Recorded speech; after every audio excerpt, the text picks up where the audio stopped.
ഇതെന്താണെന്നറിയാമോ? ഇത്രയും നല്ല ഒരു ക്രിസ്പി ആയിട്ടുള്ളൊരു ചിപ്സ്. ഇത് ചക്കപ്പഴത്തിൽ ചക്കയുടെ ചവിണിയിൽ ഞാൻ ചെയ്ത ഒരു ചിപ്സാണിത്. നല്ല ടേസ്റ്റാണിത്.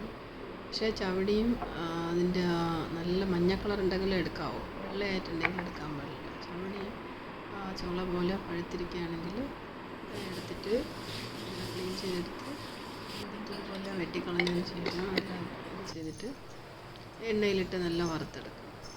വെള്ളം പോലെ ഇരുന്നാൽ ചെയ്യാൻ പാടില്ല, നല്ല ഡ്രൈ ആയിരുന്നാലും അത് ചെയ്യാൻ പാടില്ല.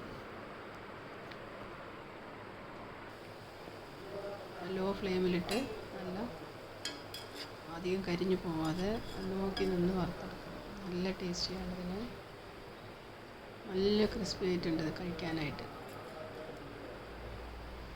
ഇതിൽ ഞാനിത് ലോ ഫ്ലെയിമിലിട്ട് നല്ല നോക്കി നിന്ന് വറുത്തതാണ്. അത് വറുത്ത് 1 മിനിറ്റിനുള്ളിൽ കാണാതെ പോയി. കാരണം അത്രയ്ക്ക് ടേസ്റ്റ് ആയത് കാരണം എല്ലാവരും കഴിച്ചു. ഇതുപോലെ ചക്ക കിട്ടുമ്പോൾ നല്ല പഴുത്ത ചുള പോലെ തന്നെ ചവടിയും പഴുത്തതാണെങ്കിൽ ഇതുപോലെ നമുക്കൊരു ചിപ്സ് ഉണ്ടാക്കാം.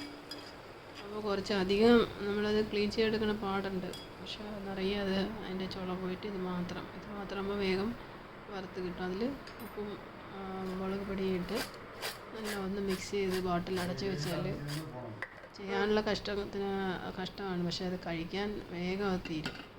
നല്ല ടേസ്റ്റിയാണ്. വല്ലപ്പോഴും ഒക്കെ ഇങ്ങനെയൊക്കെ ഒന്ന് ചെയ്തെടുക്കാം. അപ്പോൾ ഇതുപോലെ കിട്ടിയാൽ ട്രൈ ചെയ്ത് നോക്കൂ. ബൈ.